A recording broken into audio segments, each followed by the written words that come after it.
Today, I'm in a park to walk you guys through a beginner level calisthenics workout. Now, the best part of this workout is that it's one that you're gonna be able to do in any park just like this, because the only piece of equipment you're gonna need is a bench. Technically, pull-ups and chin-ups are a part of the workout, but if you're not strong enough for those yet, or if your park doesn't have a pull-up bar or a chin-up bar, mine doesn't, then all you're gonna need is a set of resistance bands, and I'll show you how to use those to do all of your pulling motion in this beginner level workout. Let's get started.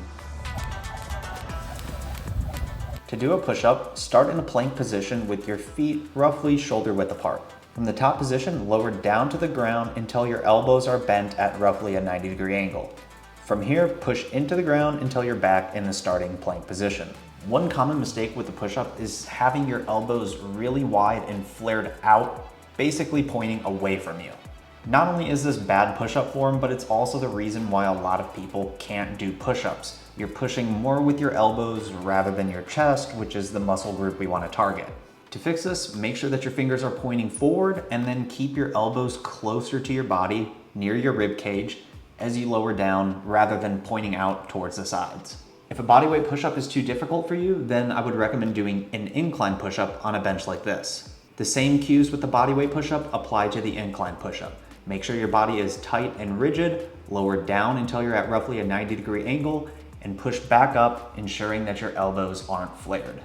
Next is the bench dip. From a seated position, scoot your feet out just a little bit until your butt is barely hanging off the edge of the bench. From here, lower down once again until your elbows are at roughly a 90-degree angle, and then push into the bench back into the starting position.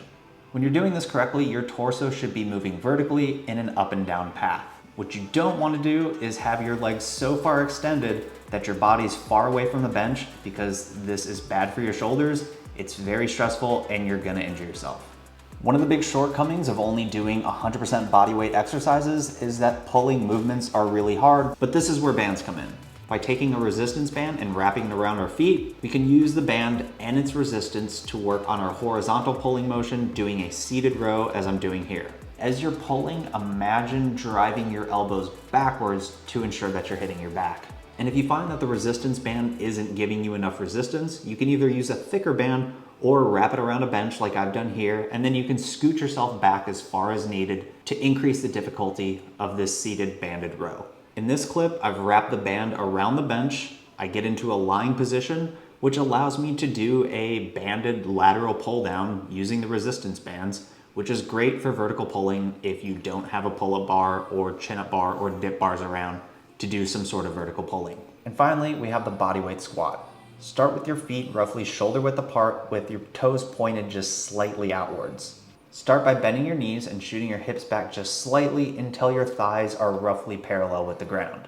Then push into the ground until you're back into the starting position. One thing to focus on here is keeping a neutral back as you descend into the squatting position.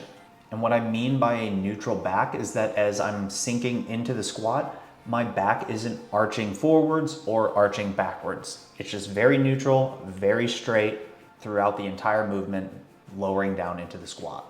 It shouldn't look like this or like that. And if you're not quite flexible or mobile enough to do a full bodyweight squat, once again, this is where the bench comes in.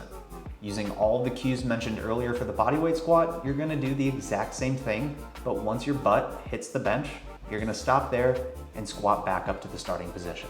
Over time, try to find a lower surface so that you can continue to increase the difficulty until you're doing a freestanding, unassisted bodyweight squat. Well, there you have it, guys. That's your beginner level calisthenics workout using only a park bench. Of course, I know the question is, how many sets should I do? How many reps should I do? So here's the workout, the sets and reps that I would prescribe. Feel free to pause this video, save it, look it over. There's your workout.